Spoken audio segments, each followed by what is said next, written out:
Fala pessoal, vídeo falando do que está acontecendo no Fortaleza Esporte Clube, né, no nosso rival. Crise institucional, crise financeira, eu não estou inventando nada, eu só estou observando o noticiário também das mídias independentes do Fortaleza, além da imprensa em geral, né? Dívida de 68 milhões referente só ao ano passado, né? Dívidas com atletas, direitos econômicos e salários, divisão institucional por parte dos dirigentes, né? Brigas internas que foram noticiadas. Então, pessoal, esse é o cenário do nosso rival. Só que antes de entrar no assunto do vídeo, queria pedir para que você fizesse a inscrição no canal. Isso ajuda ao algoritmo do YouTube repassar os nossos vídeos para mais e mais pessoas. Isso ajuda o canal a crescer e eu queria pedir esse favor para vocês.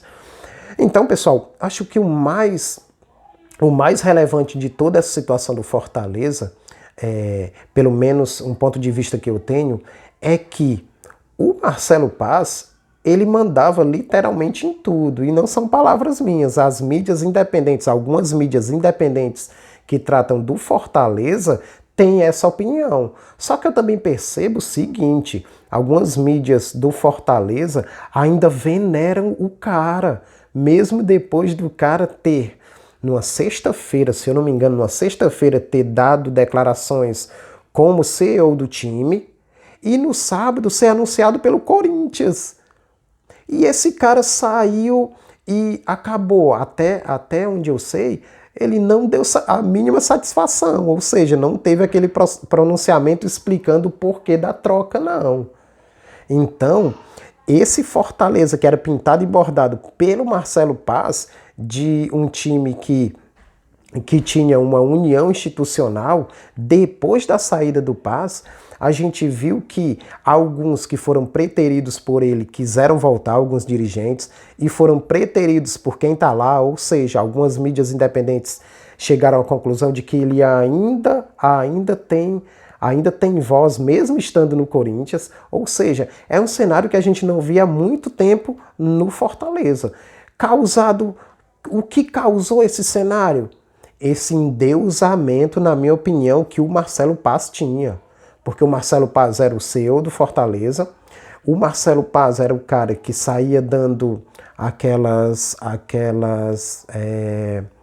entrevistas exaltando o trabalho dele, do Fortaleza, palestras como sendo um exemplo de um gestor diferente do que nós temos no cenário brasileiro. E a gente viu que ele não é diferente do que a gente tem no cenário brasileiro, não. Senão o Fortaleza não tinha essas dívidas de 2025, porque ele era o cara que comandava tudo.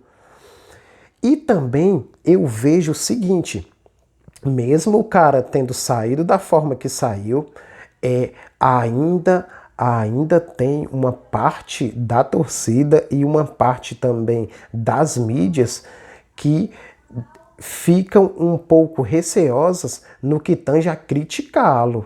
Então, esse é o ponto que eu quero trazer. Nós, como torcedores do Ceará, nós temos que levar isso como lição.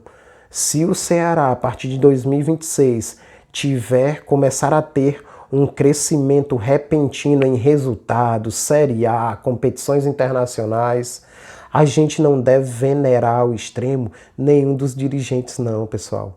Por quê? Porque isso faz com que o ego do cara seja inflado e mais poder seja dado ao cara, como foi dado ao Marcelo Paz, e vocês viram a retribuição do cara na saída, né?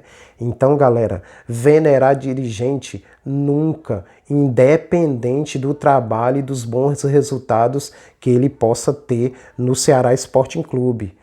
Se tivermos esse cenário, é claro que a mídia independente tem que ficar alerta com o que aconteceu com o Fortaleza e tornar isso que aconteceu com o rival exemplo para nós nunca repetirmos esse erro de veneração a dirigentes, beleza? Então acho que esse é o recado e vamos continuar observando, porque se eles errarem, eu vou acabar trazendo o meu ponto de vista aqui e serve como reflexão para torcida. E se você é um torcedor que não é um torcedor do Ceará, mas viu um vídeo, se você é um torcedor do Fortaleza, por exemplo, você concorda com a minha opinião? Ao venerar Marcelo Paz de forma demasiada, o time acabou se dando mal, ou seja, consequências negativas e atuais acabaram ocorrendo. Você concorda com esse ponto de vista? Ou você é um cara que venera ao extremo Marcelo? Deixa teu comentário, deixa teu comentário. E você, torcedor do Ceará ou de outro clube? Essa lição é uma lição importante de não venerar dirigente algum. Será que isso é importante a gente ter em mente quando necessitarmos refletir sobre? Deixa teu comentário. Valeu demais!